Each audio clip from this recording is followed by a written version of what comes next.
There is a certain way an innovation diffuses into the market, and money is not the most significant part of that equation. Now notice I said there's a certain way an innovation diffuses into the market, and I use that word innovation for a reason. These 6x profitable superfans, you cannot just use them for your sales. If they even get a whiff that all you need are affiliates or mercenaries to get more and more sales, they will opt out. So the first thing you have to do is your brand has to be seen as a brand that elevates the category.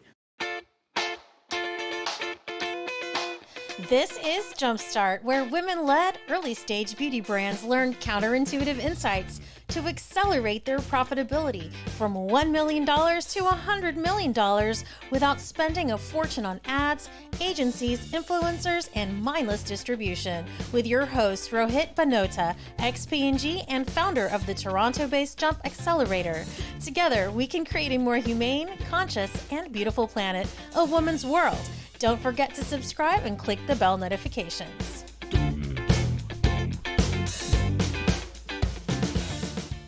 Hey beauty founder, a question I get asked a lot is, Rohit, you speak a lot about 6x profitable superfans. Tell me, how are these different from your normal consumer? And why do I need 6x profitable superfans? How do I find them? And how do I work with these superfans?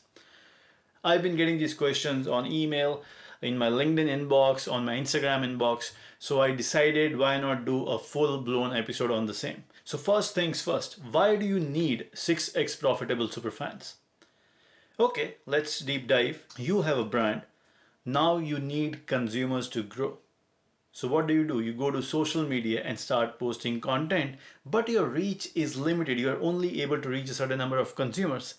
And unless you pay for ads, which can get very costly because you have to outbid your competitors. Either ways, when you market using social media, even shows, even if you do ads, you are creating a top-down funnel.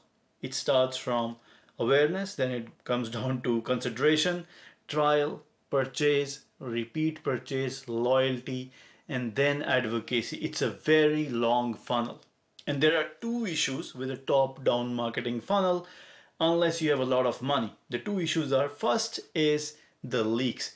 Every stage of the funnel, from awareness to consideration to trial to purchase, repeat purchase, loyalty, and advocacy, there will be a significant leak. So the biggest leak, if you're just starting out, will be from awareness to consideration. And by the time you'll reach the end, the leaks would have been so big that you will be left hardly with any loyal percentage of consumers. Forget about advocacy. The second problem with the top-down funnel is it takes too long. And it ties in with the previous one, but just want to make a point. It's a very long funnel because you're starting from awareness, then you first try to get as many people aware about you in your target market. Then you start focusing on consideration. Then let's say you have fixed that leak. Then you go to trial. Like, how do I get more people to try? You cannot create all the awareness in one single day. You need multiple hits. That's why advertising works on a threshold principle. Below a certain frequency and budget, you will not see any results. So it's a very long funnel. And second, there are a lot of leaks within the different stages of the funnel. By the time you reach what matters, a loyal consumer, even if I don't talk about advocacy, at least you want loyal consumers, the percentage would be hardly anything. You'll need years, not just months, to acquire a substantial number of loyal consumers. Advertising works and you should use it, but only when you can afford to use it. It's not about advertising for a few months. It's a long game. If you stop advertising after some time, you'll start seeing a dip in sales. It's just about managing that funnel. But it's a long funnel, it's a top-down funnel, and the real cream, what you're after, is at the bottom of the funnel. That's why this growth paradigm is flawed for early stage beauty brands, especially bootstrapped beauty brands. What's the alternative? You need to invert your funnel and start from advocacy itself, thereby shortening the funnel. And this is what I mean.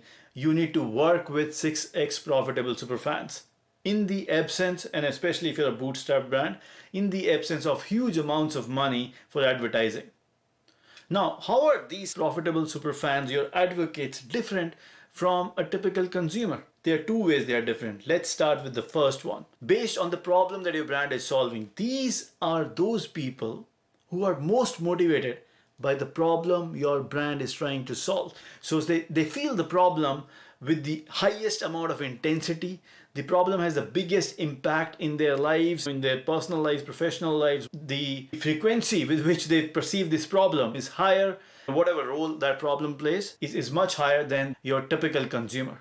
The second way they are different is, which is tied to the first one, is behaviorally. These are the people, you do not need a very long funnel to convert them because they feel the problem so much they are dying for a solution, no pun intended. You want a lifetime value, but they are dying for a solution for a problem that they face very intensely, and that's why they'll convert fast. You can upsell and cross-sell to them, and you will get a referral all in one step, which is to your answer to advertising. And since they will recommend new consumers, they will feed the funnel back.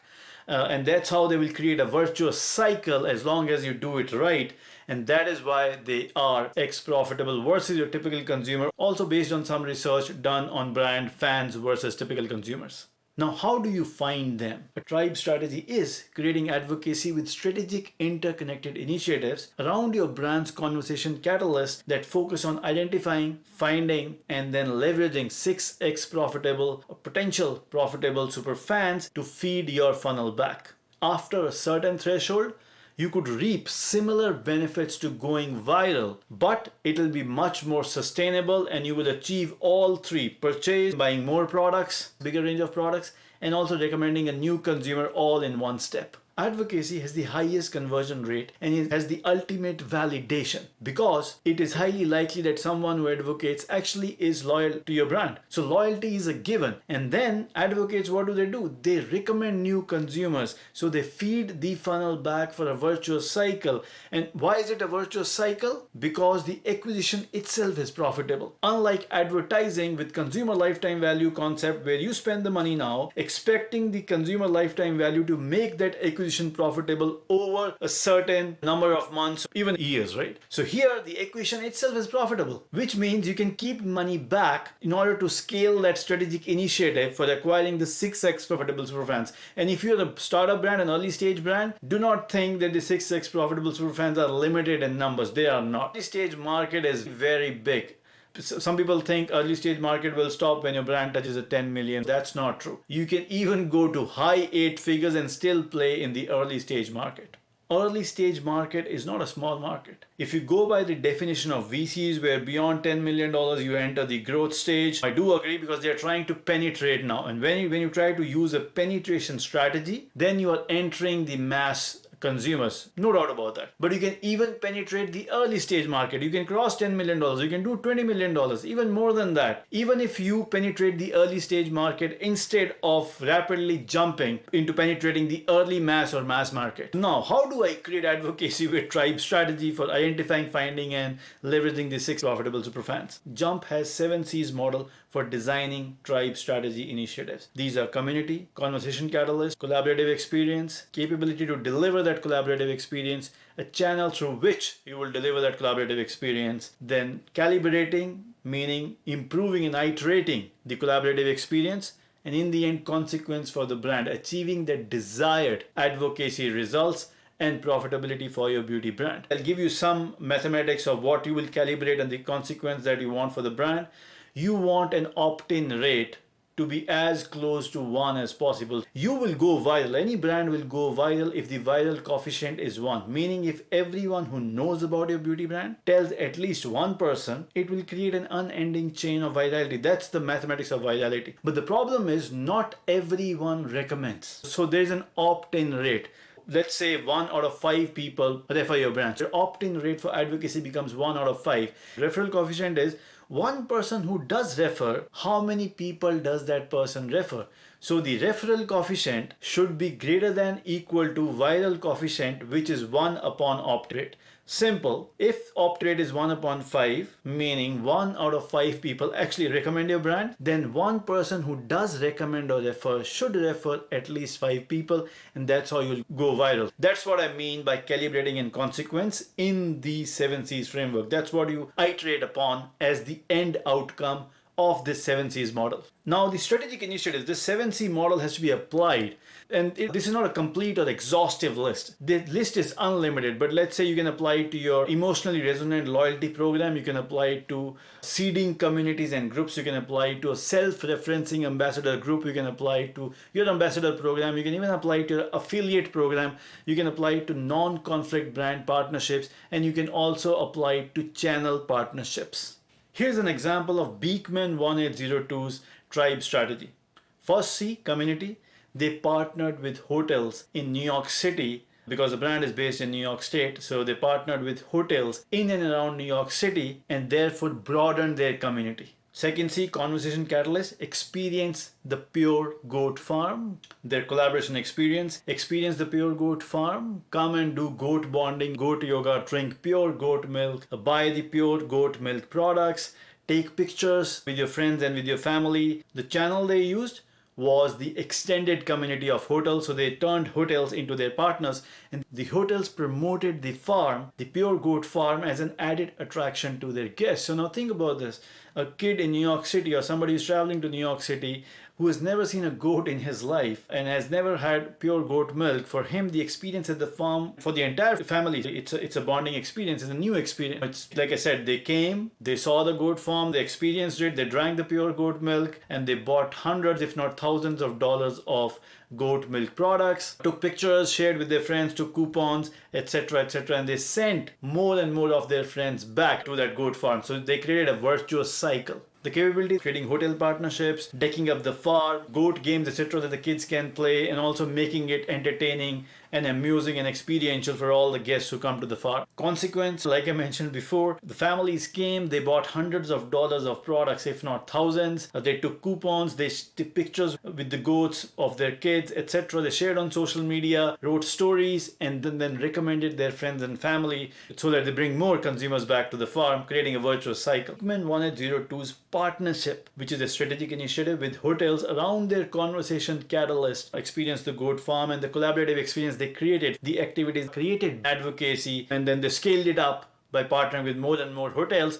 All of this without spending any advertising dollars. Another example of Jump partner brand Besame Cosmetics. The community was the die-hard digital fans of the brand. The conversation catalyst was red carpet events where they would learn fast makeup looks by the founder herself. The collaboration experience, the digital fans brought their friends and family as special guests to these events. Gabriella, the founder, showed them fast looks that they can create in no time with Besame products, and that enhances their natural self rather than super glam looks. And then special deals, coupons, etc. for new consumer, the guests on the red carpet events. Channel, they chose their direct to consumer channel and their social media for spreading the word, doing lives, etc., and letting people know about these events. Capability Besame Cosmetics needed was an assortment of different looks that can be done in no time, and they all enhance their superfans. Consequence, the brand has increased its direct-to-consumer conversion rate by a significant percentage, also acquiring new consumers at a much healthier rate than before, and all of this without spending any money on ads, purely organically. Here is one insight when you think about 6 profitable superfans. There is a certain way an innovation diffuses into the market, and money is not the most significant part of that equation. Now notice I said there's a certain way an innovation diffuses into the market, and I use that word innovation for a reason. These 6x profitable superfans, you cannot just use them for your sales. If they even get a whiff that all you need are affiliates or mercenaries to get more and more sales, they will opt out. So the first thing you have to do is your brand has to be seen as a brand that elevates the category. So your brand idea needs to redefine the category or elevate the category to motivate the 6x profitable superfans who don't mind the money, but they are not in it only for the money. These are the people who will help you navigate the early stage market, get you new consumers, get you the influence, so that your brand can truly win the early stage market even without advertising dollars, which would help. Money can always help, but like I said, it's not the core deciding factor. The moral of the story is you got to first redefine your brand idea creatively so that it elevates the category, and then You got to invert your marketing funnel. Start from advocacy to identify, find, and leverage profitable superfans. Thank you. Thank you for listening. Don't forget to subscribe to this Jumpstart podcast for amazing guests and insights on growing your beauty brand. Visit jumpaccelerator.com and take the quiz today to find out how ready you are to make that jump to more than $20 million. While you're there, don't forget to apply for your free 40-day trial. Till the next episode.